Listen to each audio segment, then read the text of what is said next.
Bonjour, je m'appelle Anna. Je viens d'Espagne et je suis ici en Inde après une opération. Les installations ici en Inde sont très différentes de mon pays, mais je pense qu'elles remplissent leur fonction et qu'elles font bien, ça va. Je vis maintenant en Suède et j'ai subi une opération là-bas il y a 1 mois. Et je dois dire qu'il y a une grande différence dans les installations. Si vous venez d'un pays comme le nôtre, vous trouverez cela un peu choquant au début, mais je peux vraiment vous assurer que l'équipe médicale est très bonne. Vous pourriez donc ressentir une différence dans la technologie où cela ne semble pas si élégant ou si grand. Ils sont plus petits ici, mais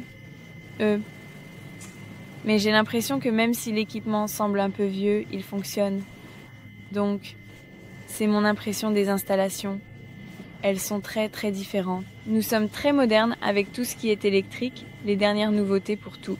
Ici, cela ne semble pas être le cas. Oui. J'ai fait des recherches sur le web et j'ai parlé à un ami à moi. De nombreux pays pour mon opération, car il ne pouvait pas le faire en Suède. Il n'avait pas de morcellateur et il était très coûteux pour moi de chercher des installations en Europe. Je n'ai pas d'assurance maladie.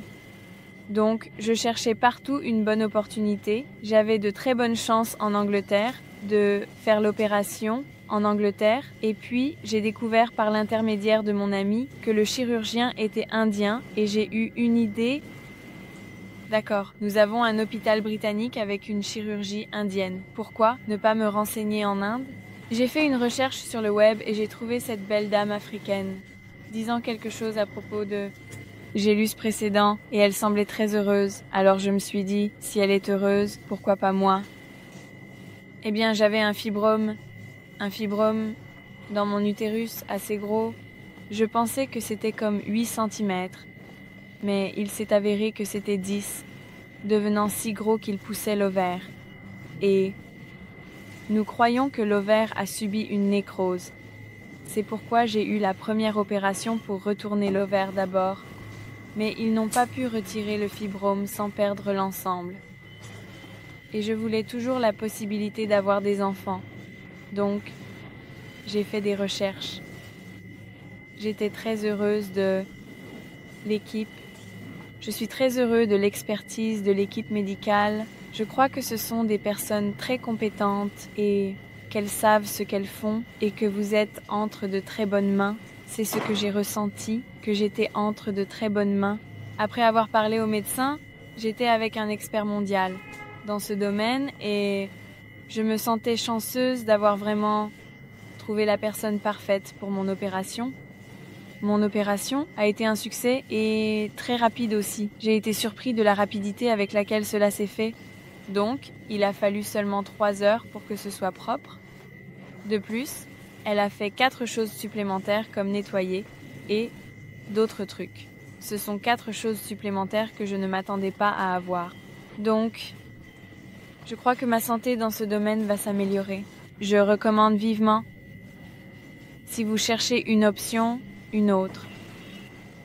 Option différente de votre pays, ou si vous n'êtes pas très satisfait de ce que vous recevez de votre pays, vous êtes tout à fait libre de vous ouvrir à de nouveaux pays, de nouvelles idées. N'ayez pas peur. Il y a aussi des personnes très compétentes. Et l'expérience globale est agréable. C'est bien, je me sens bien. Je veux dire, cela fait 1 semaine après l'opération. Vous pouvez me voir et je marche. C'est bien, ce n'est pas beaucoup de douleur, juste une douleur normale ou des cicatrices et j'ai l'impression qu'un poids a été levé. Donc, je suis positive à propos de cette expérience. Je vous encourage à le faire. Si vous vous demandez, devrais-je le faire? Je ne suis pas entre de bonnes mains. Je veux dire, une fois que vous avez surmonté les barrières culturelles, tout devient fluide et facile.